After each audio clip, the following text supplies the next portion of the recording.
Hello, everyone. Welcome to the final episode of season 2 of the Now What Show. I'm your host, Amber Christian, and today I am delighted to welcome Laura from Purl Talk. And we will get into Laura's story in just a little bit. We have a fun and little bit different one about turning away customers, and we'll get into that story in a couple minutes. But first, I want to share a message from our season sponsor. We've been really delighted this season to have Go Imagine as our season sponsor for the podcast. So Go Imagine is focused on building the maker community through a handmade marketplace, maker business education, custom websites, and a social app designed for artists called Maker Circle. The Go Imagine community includes thousands of handmade business owners throughout the United States who are passionate about growing a handmade platform dedicated to quality handmade items focusing on social good that's helping children in need. So go ahead and check them out at goimagine.com. Now, without further ado, I would like to welcome Laura from Purl Talk. Laura, thank you so much for joining us on the show today. Oh, thank you so much for having me, Amber. It's so nice to see you again. Yes, and Laura and I actually have met a few times. The first time I saw Laura was last year at the H&H show, although we didn't get a chance to talk. And I saw her again this year at the show, and I thought, okay, she's back again. She's a repeat. I better talk to her this year. And then I discovered she's from my neighboring state, since I'm from Minnesota and she's from Wisconsin. So, Laura, can you share a little bit more about your background and then the beginning story of Pearl Talk? It's all a convoluted story, though, isn't it? My background, I'm a chemist, a biochemist. Spent most of my career working in medical device manufacturing and quality assurance and regulatory stuff. And on the side, I always was really into knitting and loved color. And as I progressed in my hobby, knitting, I wasn't finding the colors that I wanted. So I started dabbling in dyeing yarn, hand dyed yarns. And as I dabbled in it, it just kind of grew from there. I eventually had a business partner that we kind of did a yarn store thing for a while. Hmm. And so I understood a little bit more about the business side of yarn stores and how that works. And but somehow I was always in the back of the store, dyeing yarn and then selling it, and there became a bigger and bigger market for it. And so now this is what I do full time. I just I've fallen in love with it. It hits both sides of my brain, so I get to use the chemistry side Hmm. of things to really lock down a recipe and to understand what's happening. Um, and then on the other side of the coin is the artistic side, where you're developing something that's really beautiful, and then you bring it out to the customers, and they love it. So I'm Hmm. enjoying it. Hmm. Now, how long have you had Pearl Talk independently? So, uh, I started 2 years ago in January was when I just made the decision. Now, actually Hmm. getting to market, it's almost exactly 2 years. So, it was at Shepherd's Harvest, 2 years ago, so 2022, was when I, had my first show, and Shepherd's Harvest is a sheep and wool show that's just north of the Twin Cities in Minneapolis. And yeah, so almost exactly 2 years. Hmm. Now, when you started out, was your plan to sell initially directly to consumers, or did you plan to do wholesale? What was your initial vision outside of, okay, I'm making the yarn? Did you know what to expect and kind of know, well, this is how I want to sell, or did that evolve once you started selling? Oh, it definitely evolved. Hmm. So the first year I was just trying to dabble, going to different shows and retailing to the public. Um, and And then I think halfway through the second year, I saw on must have been Instagram or something like that, something about H&H Americas, and the in the yarn and knitting industry, there used to be TNNA, Hmm. which was where the yarn stores would come in and they would do their buying for the year. It was like a trade show, and that didn't. I think they folded, or I don't know if Hmm. folded is the right word, Yep. but yeah, they weren't doing it anymore, and so there was this nothing in the market, and I saw this thing about H&H America that they had just had like one show, and so I was like, well, maybe I'll try it. And I was lucky enough to get into the Indian Tangled Pavilion, which is more for newcomers and people Hmm. who are solopreneurs. And it's a smaller booth, but it was just enough for me. So I did that last year, and then I went back again this year. Hmm. Yeah, And that's how it evolved, I guess. Indie Untangled. I probably shouldn't give this away, but I will anyway. Since the last Mhm. episode, I found lots of great people to feature in the magazine Oh, in the sure. Indie Untangled Pavilion. I found a surprising number of people. And I think part of it is when you're brand new, you're meeting everybody, and Mhm. so nobody walks in with really any expectations of you or what they're No. selling. And so I've had incredibly fruitful conversations with people in the Indie Untangled Pavilion. Yeah. I should probably go back and count how many it is at this point, but it's quite a few. Um, Sure. and and it's a condensed group. They're smaller booths, and it's everybody kind of knows what the situation is, right? Mhm. That it is for people that are newer, and it's great that they have that and that they sponsor that. Mhm. Because preparing for a trade show can be a little overwhelming, right? Yeah. And you're not sure what to expect. I'm No. speaking from my own experience of prepping for trade shows too. And so that getting ready for that first year. So now tell us how the trade show went that first year and how it all kind of played out. Well, you know, um, the first year, I was flabbergasted by how well received I was, Mhm. and, um, I started taking orders on the first. There was a lot of interest the first day, and, people don't really put in their orders the first day. They kinda peruse the floor, Yep. see what's out there, and then the next day I got mobbed. I don't know I don't know if that's the best way to put it, but, um, yeah, it was a lot, and,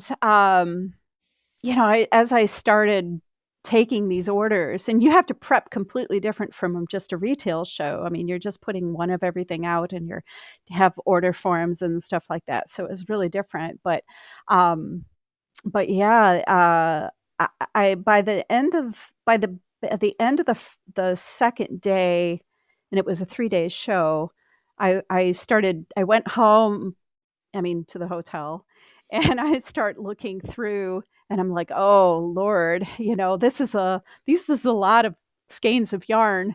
Mhm. And I started planning out how long it would take me to do all of that given my current setup. Mhm.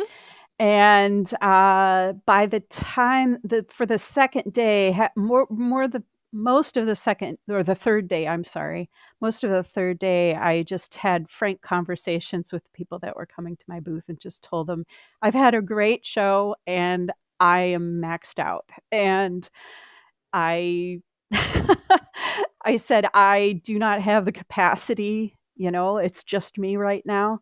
And Yep. even adding somebody would require training, even in terms of the infrastructure, mostly the infrastructure. I didn't have the physical capacity to do it all either. So Mhm. I turned people away, but I had conversations with them that, this is not a forever thing. I'm going to invest my time this upcoming year into creating capacity. So, Right. And I think that's actually an important lesson the longer, you'd been in business before, right, with the retail store.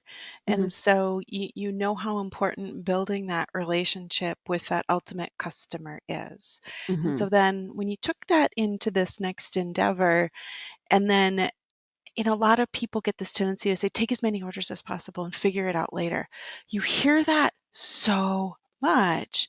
However, what struck me as unique about your story is you said, hey, look, I'm working in a wholesale world here. These stores are going to buy far more than just one customer is going to buy. Absolutely. And it's really important I develop really good relationships with Mhm. these stores.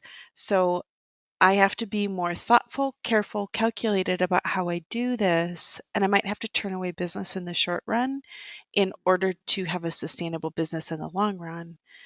And that I think is something that people always have to think about, kind of that end customer and not over promising, because you can be tempted to say, take every order and figure it out later. And you're like, Mm. I literally Yeah. don't have the capacity, and I don't want to leave some store hanging and not able to get their inventory. That's a huge problem because Mhm. they won't come back. Mhm. Mhm. You do something like that, and you're like, oh, you just way overcommit yourself, and it's gonna be a lot harder to get people to come back. Yes.